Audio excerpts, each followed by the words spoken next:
Bismillahirrahmanirrahim. Assalamualaikum warahmatullahi wabarakatuh.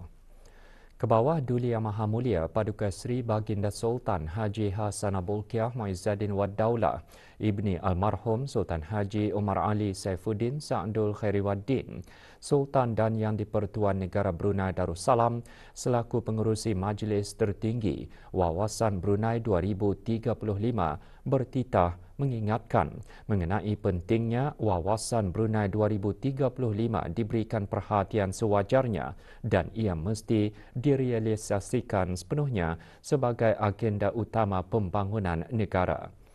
Kebawah Duli Yang Maha Mulia mengingatkan demikian semasa berkenan berangkat mempengerusikan mesyuarat Majlis Tertinggi Wawasan Brunei 2035 kali pertama bagi tahun 2023 di Istana Nurul Iman kemarin. Kebawah Duli Yang Maha Mulia mula-mula bertitah menzahirkan rasa syukur kehadrat Allah Subhanahu Wa Taala kerana dapat duduk bersama di mesyuarat Majlis Tertinggi Wawasan Brunei 2035 kali pertama bagi tahun 2023. Beta terlebih dahulu merakamkan penghargaan kepada Paduka Anak Duli Yang Teramat Mulia Paduka Seri Pengiran Muda Mahkota, Pengiran Muda Haji Al-Muhtadi Billah, Menteri Kanan di Jabatan Perdana Menteri, di atas pimpinan, khidmat bakti, tenaga dan buah fikiran yang telah disumbangkan selama menjadi pengerusi Majlis Tertinggi Wawasan Brunei 2035. Di kesempatan ini juga, Beta ingin mengucapkan tahniah kepada semua ahli di atas perlantikan semula dan perlantikan baru dalam Majlis Tertinggi Wawasan Brunei 2035. Begitu juga, Beta merakamkan penghargaan dan terima kasih kepada mantan ahli-ahli Majlis Tertinggi Wawasan Brunei 2035 di atas sumbangan-sumbangan yang telah diberikan. Kebawah Duli Yang Maha Mulia bertitah Wawasan Brunei 2035 merupakan aspirasi baginda sendiri bagi melihat pembangunan negara berjalan lancar. Pengemaskinian Keahlian Majlis Tertinggi Wawasan Brunei 2035 adalah merupakan wadah strategik yang Beta harapkan akan menjadikan majlis sebagai landasan utama whole of government. Dengan adanya keahlian semua menteri-menteri kabinet diharapkan akan dapat mencetuskan pemikiran besar serta transformatif ke atas menjana kesejahteraan rakyat dan penduduk serta memastikan kemakmuran negara dipertahankan. Beta menaruh harapan yang tinggi kepada ahli-ahli yang baru dilantik untuk memberikan sokongan padu bagi menjayakan Wawasan Brunei 2035. Wawasan Brunei 2035 adalah merupakan aspirasi Beta sendiri bagi melihat pembangunan negara berjalan lancar. Pada awalnya, titah baginda wawasan diterbitkan melalui Badan Perancangan Jangka Masa Panjang bagi merancang pembangunan negara dalam tempoh 30 tahun ke hadapan. Beta difahamkan, pelbagai usaha sudah pun dijalankan bagi merealisasikan Wawasan 2035 ini. Namun persoalannya, sejauh manakah usaha telah berhasil sedang tempoh cuma tinggal 12 tahun sahaja lagi.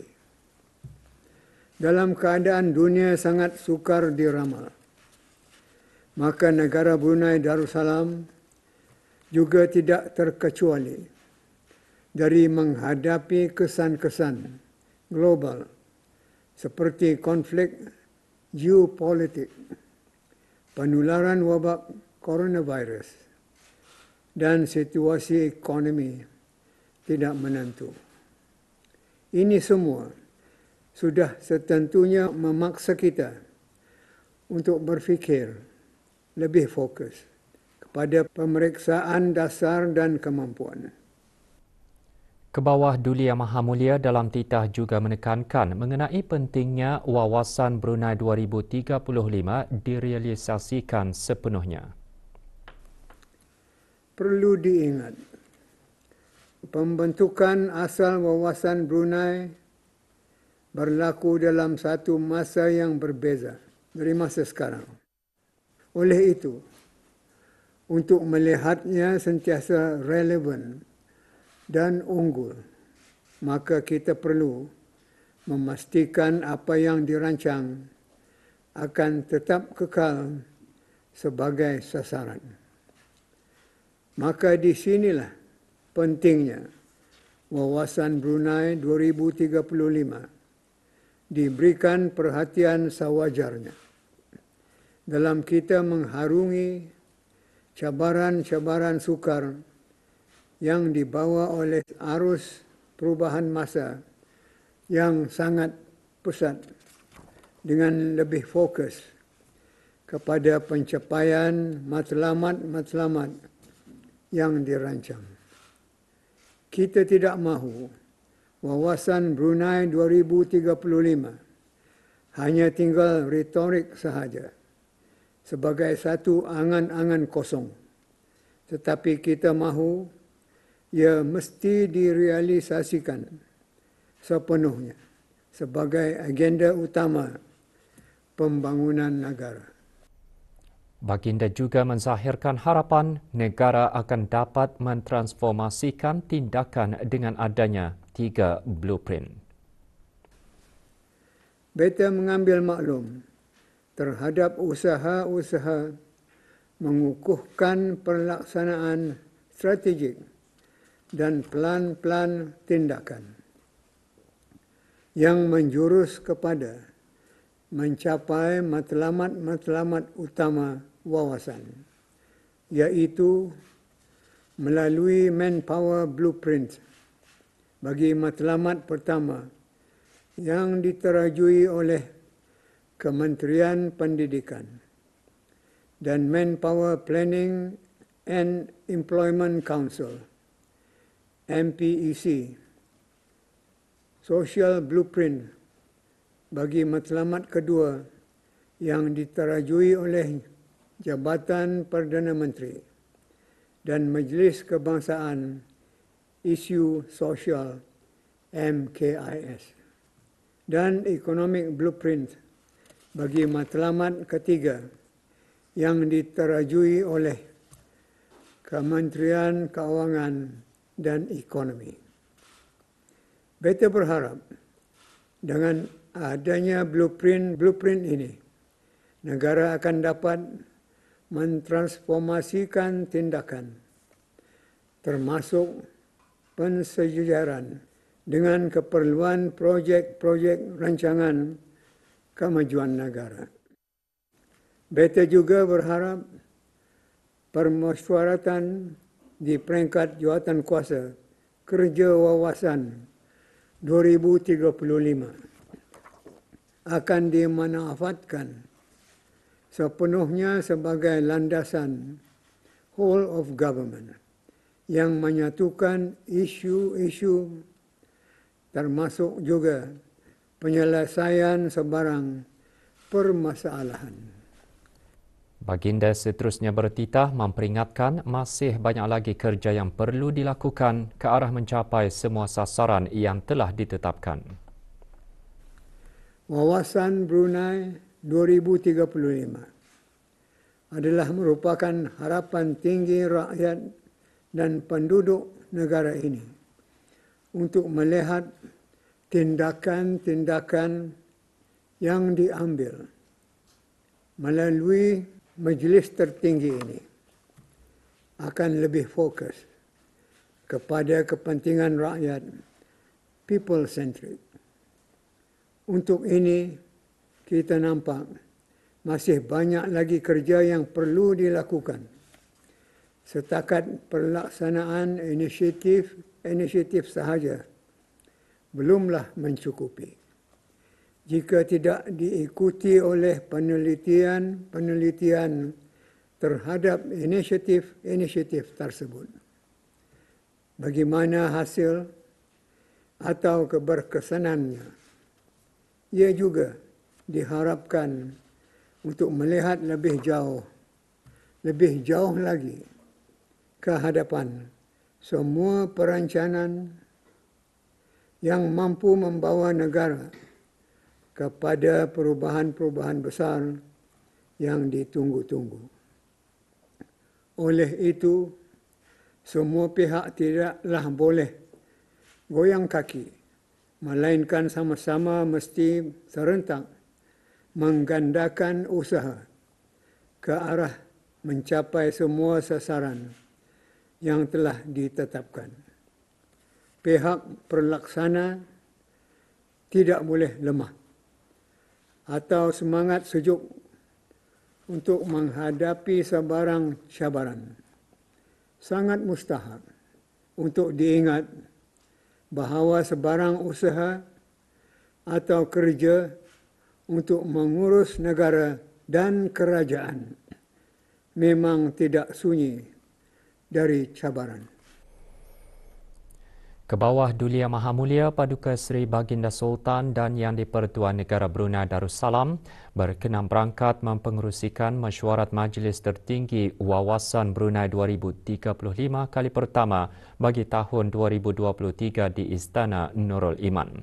Antara peranan utama Majlis Tertinggi Wawasan Brunei 2035 adalah untuk memastikan strategi dan dasar berkaitan dengan agenda pembangunan negara diselaraskan di peringkat tertinggi dengan lebih bersistematik serta berkesinambungan bagi menangani isu-isu dan cabaran-cabaran menerajui negara ke arah mencapai wawasan Brunei 2035. Juga berangkat, Paduka Anak Anda Baginda Duli Yang Teramat Mulia Paduka Seri Pengiran Muda Mahkota Pengiran Muda Haji Al-Muhtadi Billah, Menteri Kanan di Jabatan Perdana Menteri, selaku timbalan pengurusi Majlis Tertinggi Wawasan Brunei 2035.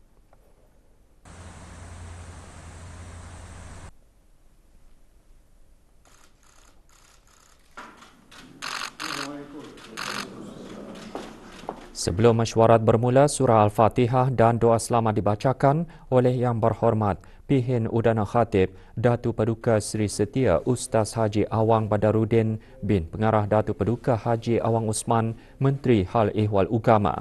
Mesyuarat antara lain membincangkan mengenai perkembangan wawasan Brunei 2035 yang merangkumi Economic Blueprint, Manpower Blueprint dan Social Blueprint serta rancangan masa depan.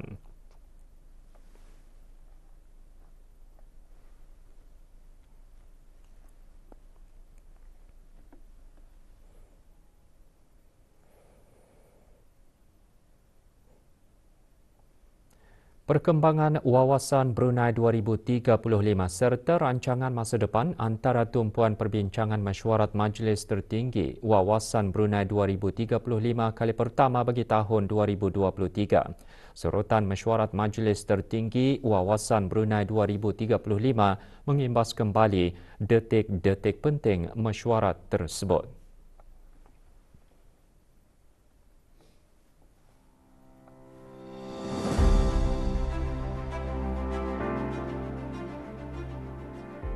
Wawasan Brunei 2035 adalah merupakan aspirasi beta sendiri bagi melihat pembangunan negara berjalan lancar.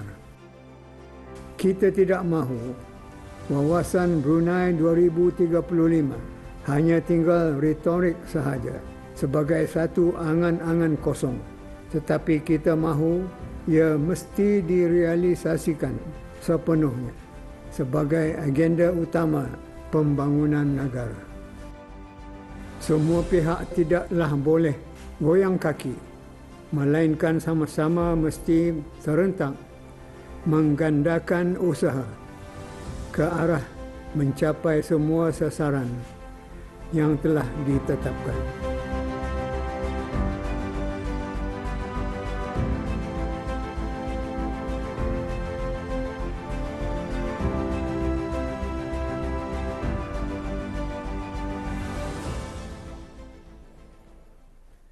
Majlis Kesyukuran Sembahyang Fardu Maghrib dan Isyak berjemaah membaca surah Yasin dan doa kesyukuran sempena sambutan ulang tahun Hari Kebangsaan ke-39 akan diadakan lewat petang ini di Masjid Omar Ali Saifuddin di Ibu Negara. Bagi memastikan acara berjalan dengan lancar, Jawatan Kuasa Kerja Acara Keagamaan berkenaan membuat tinjauan persediaan bagi acara tersebut kemarin.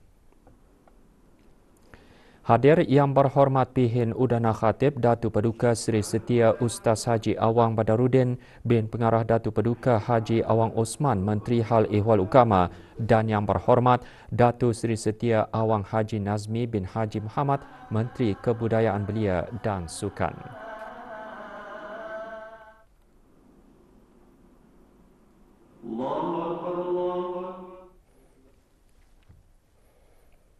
Sementara itu, Majlis Kesyukuran Sembahyang Fardu Maghrib dan Isyak berjemaah membaca surah Yasin dan doa kesyukuran sempena sambutan ulang tahun Hari Kebangsaan ke-39 juga akan diadakan di beberapa buah masjid tumpuan di keempat-empat daerah.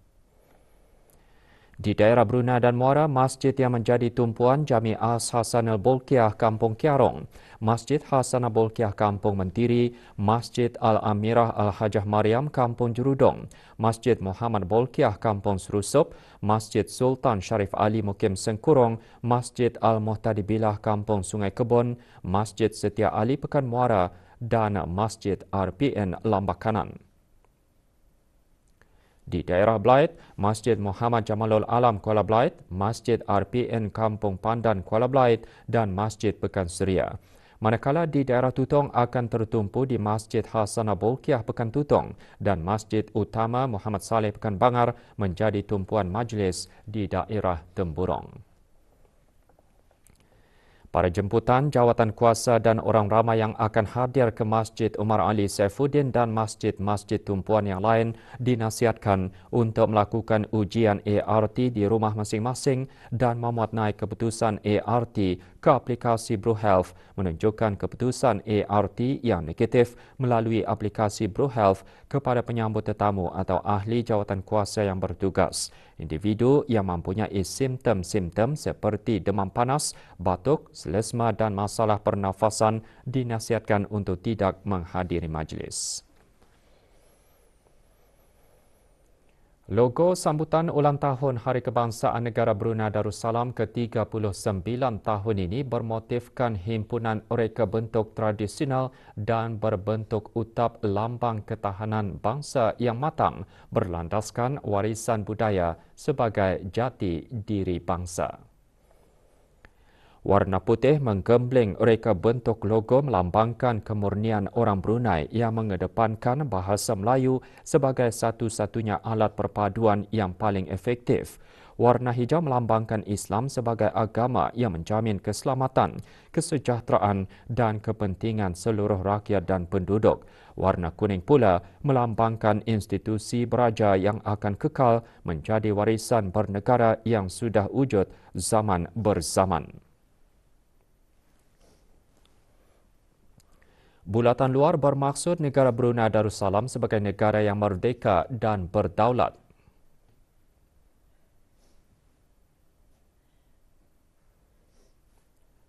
Empat daun setampik bermaksud negara Brunei Darussalam mempunyai 4 daerah iaitu Brunei Muara, Tutong, Belait dan Temburong.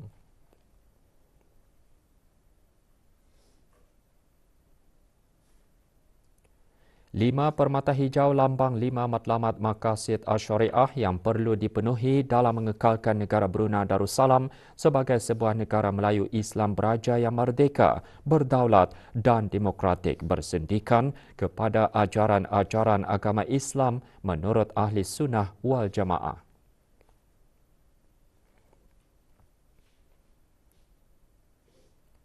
Angka 7 Rumi dan Jawi menandakan 7 puak bangsa Melayu berganding tangan bersama rakyat dan penduduk mendukung pembangunan negara dan mempertahankan nilai-nilai orang Brunei.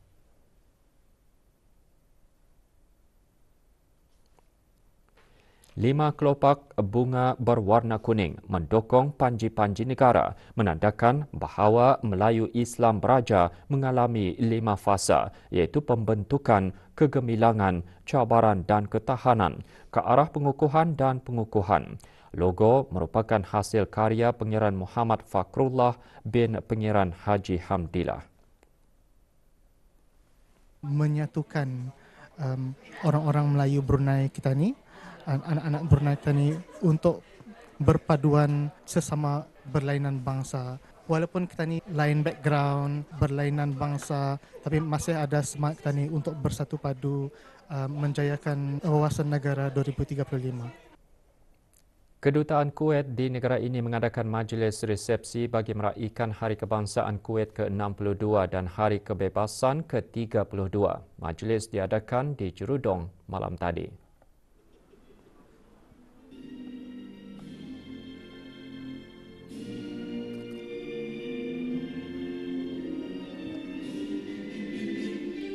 Mewakili kerajaan ke bawah Duli Yang Maha Mulia di majlis ini Yang Berhormat Datuk Seri Setia Dr. Awang Haji Muhammad Isham bin Haji Jaafar, Menteri Kesihatan.